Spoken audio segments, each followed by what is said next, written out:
I need art. I need to watch art or consume art, and I want to make art. You know, you work with someone, I don't want to work with them again. And you work with someone and it's like, oh, you're going to be like a long-term collaborator. Trying to get clients is always really difficult. Trying to make more money off freelance filmmaking, but at no point was it really paying. What you really want is a part-time job. Some people are in a spot where they've never charged money. It got locked away in like legal hell. The project as a whole had a budget of $43,000, at least 400 hours editing.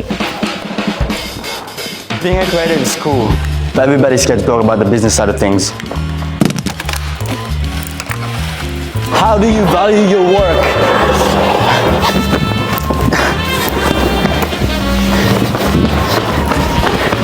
And why is talking about money in the creative world still so uncomfortable?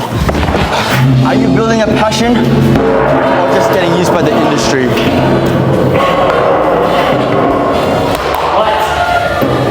In this episode, we sit down with Julian, owner and director of VENTSPACE, a venue where your vision can come to life. And he's all here to break it all down. Thank you to Trosem and Rhys, man, thank you so much. Introduce yourself, what's your name, what do you do? I'm Julian. I'm the director owner of VENTSPACE, which is a creative co-working space in South Brisbane. It's also a performing arts venue and a shooting studio. Where did it all start? Like about 5 years ago, me and my friends who made music together, we wanted to build a music studio that, and I kind of convinced them, hey, how about we build a music studio where you open the door and there's another music studio and there's painters and photographers and filmmakers and theater people and this and a venue and a bar that we sell drinks at, and like this big convoluted idea. And so it was kind of like me and my friends, really our main goal was to build a music studio or a safe space for us to create our shit.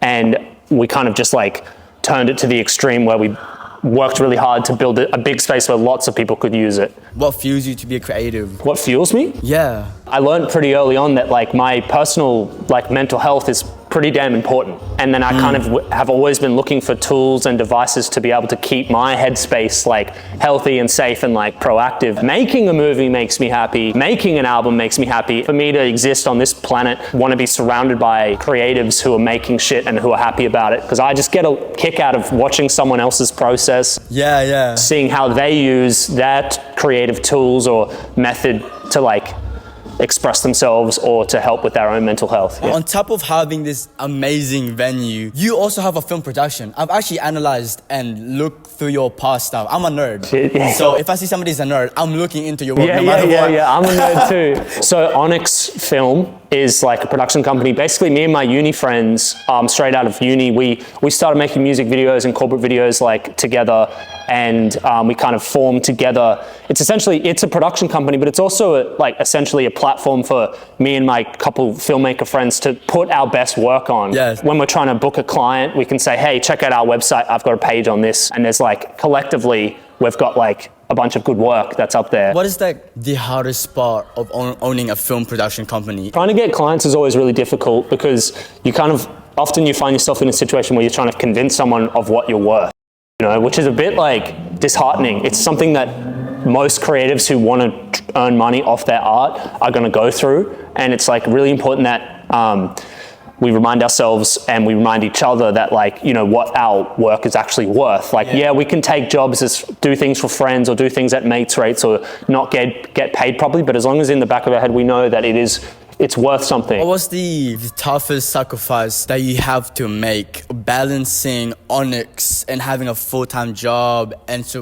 trying to build VENTSPACE? Yeah, there was a moment where I was getting VENTSPACE off the ground. I had the keys to the first warehouse. Yeah. We had a lot of work in front of us. And we'd made a lot of music videos, but we were finally making music videos for labels and kind of getting like projects booked for the next couple, you know, months or a year or something. And it was like kind of getting in a good place, not money making, but it was getting better. And at that exact time, I was like, I need to take a step back because I don't want to be on a film shoot and get a phone call about my warehouse on fire and I have to leave. Look, I'm not in a position to make such a big commitment. I'm fully committed to this VENTSPACE thing. And so it was kind of like I had to tell a couple clients, bands and labels that like, hey, look, I'm not going to be able to do this next music video you want me for, but here's this other person who'd be a great fit. And they kind of gave me a bit of shit for that because they were like, oh, well, we already had this planned and, you know, we want you for this. And but they were super happy with the other people. That's money slipping away as well too at the same Sort of, time. yeah, it is money slipping away, but honestly, it was an uphill battle trying to make a good living off freelance filmmaking anyway. The money side of being a creative, it's so complicated because you want to just dive into your passion and just be a creative full time. I made this mistake, me personally, and I feel like other creatives make this mistake as well too, where they quit their full-time job and just dive into the creative work, and then they're stuck in this position where their passion isn't paying enough and they already quit their full-time job. What would be your advice to those creatives who are already thinking of, oh, I'm gonna quit my full-time job and just dive deep into this creative stuff? If you really feel compelled to do that, do it. We all need to take money and bills kind of seriously. As creatives, it's not really in our nature to be thinking about that stuff too much. We'd rather not think about it.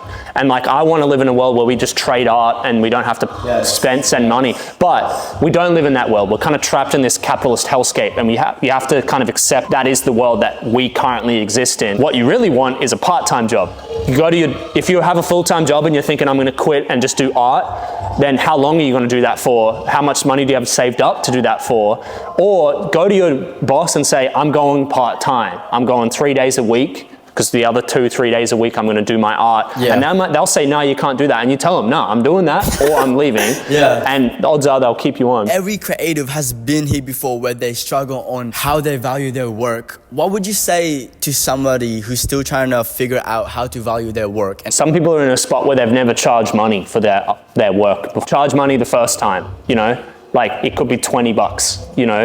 As in, charge something. Then it'd be really good if you then just doubled it every time. And you might think that's too much. I can't charge 50 and then 100 and 200, but you can. Like, the art is worth as much as someone's willing to pay for it. You're not trying to rip anyone off, because it's so easy to think, well, I don't have money, my friends don't have money, we're happy to make stuff along the way, that's cool. But there is money out there, and people like businesses, corporations, or people with budgets, they are happy to pay for good work.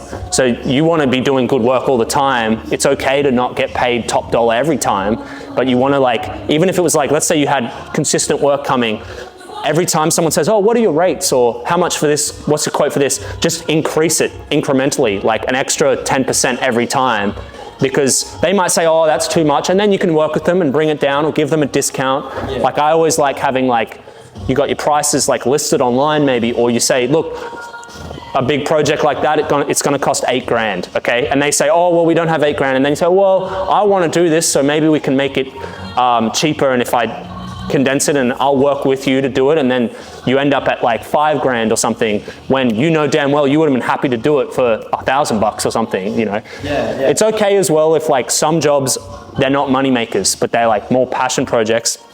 Still a bit of money, mates rates. And then other jobs, they pay you really well. Like, when you find those clients who are happy to pay you for good work, maybe you have to make stuff that's not that interesting or not very pretty. It's not something you want to show your mom or your friends or anything. Yeah. But you do jobs that are more for money and do jobs that are more for your creative expression. Yeah. Was there a moment where you undercharged and you regretted it? There is a moment I undercharged and regretted it. There was a big budget, but we decided, let's stretch the budget. Let's pay ourselves a lot less than what we usually would charge these guys, and spend more on cameras and mics and things and lighting and stuff like that, and make the project really good, because we were like, this is going to be like a flagship thing. It's like 40 minutes in length, with all the episodes added together, like a really big project. It's going to take us like 4 months to do. And when we have it out, we want to get more work for that, and we'll charge properly for that. We went through the whole process. It was a great process. It was really hard. I did like a month straight of editing, like 12-hour days. It was insane. Tight turnarounds, things like that. And then it wasn't, you know, we were being contracted to film it and edit it, but the project ended up not coming out at all. It got locked away in like legal hell. So like, outside of our control, we couldn't release the project, or the clients couldn't even release the project outside of their control. It was like a bad situation. And looking back, it was like, shit, we worked so hard, we did all this unpaid work because we were gonna show the world this great work, but then we didn't. So it was a realization point where don't commit all the way unless you kind of have the start and the finish in your purview, in your control.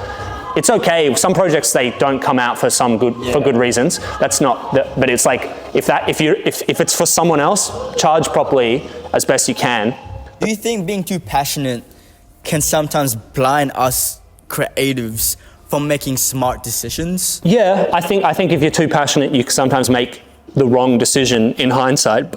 But it's a process. You got to go through the process. Like the real, like whether it's about business acumen or like creative, what you want to, the kind of work you want to make, like either way, you really do want to learn to listen to your instincts and like follow your gut instincts, because more often than not, your gut instincts are like the correct thing in hindsight. Like, you know, I don't necessarily think, oh, first impressions are that important and things like that, but it's more like you want to feel like you're doing the right thing by yourself and by other people. And if, let's say you like felt good about a project and then something bad happened, you didn't get paid much, or the client stuffed you around, like that's a learning lesson. Like at least you were still heading the right way. Like sometimes you don't want to ever like take on a project when you already have a bad feeling about it. Like just trust your instinct.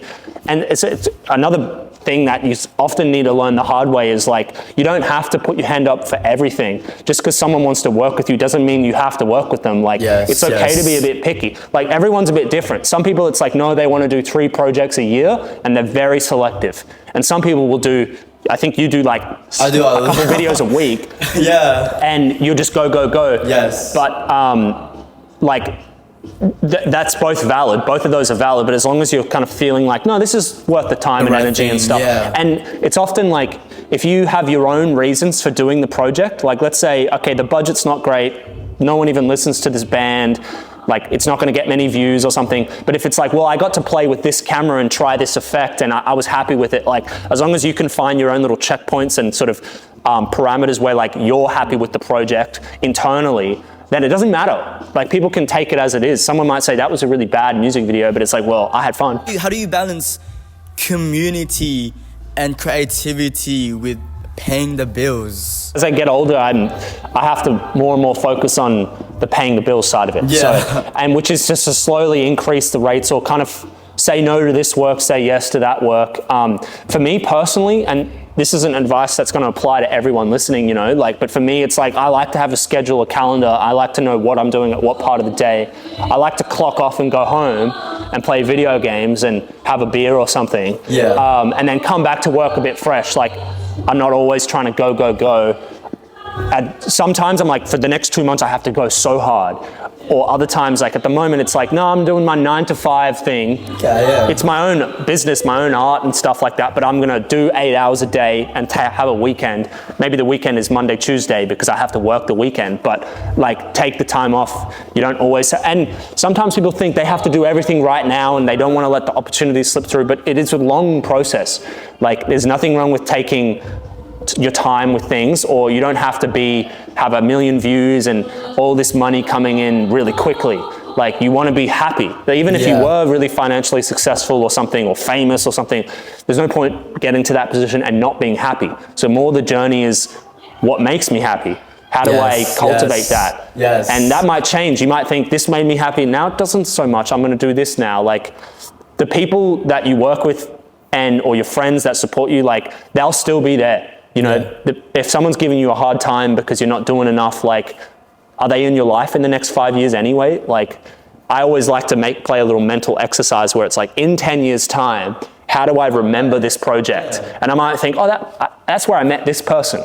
That's the only memory I would have of that project. Like, it's not really that important. Like, we're gonna forget about this video shoot one day, we'll be busy with our lives, but when we look back, it's like, oh yeah, that was one of 600 vlogs I made, you know, or something, where but it still has, and you want that memory to be a good memory. You might be look back and think, that was where I learned that lesson. Don't work with that person, or always make sure to get paid up front instead of after, you know, whatever it is. And it helps me ground myself where not everything's the biggest deal. It's okay to just get through the day. Like if you wake up and you get out of bed in the morning, you're already doing pretty well, I think. So you don't have to give yourself a hard time for not exploding all the time. My name's Julian. This is the Creative Files. Make sure to check out everything in the channel. It's crazy shit. I don't know. Hey.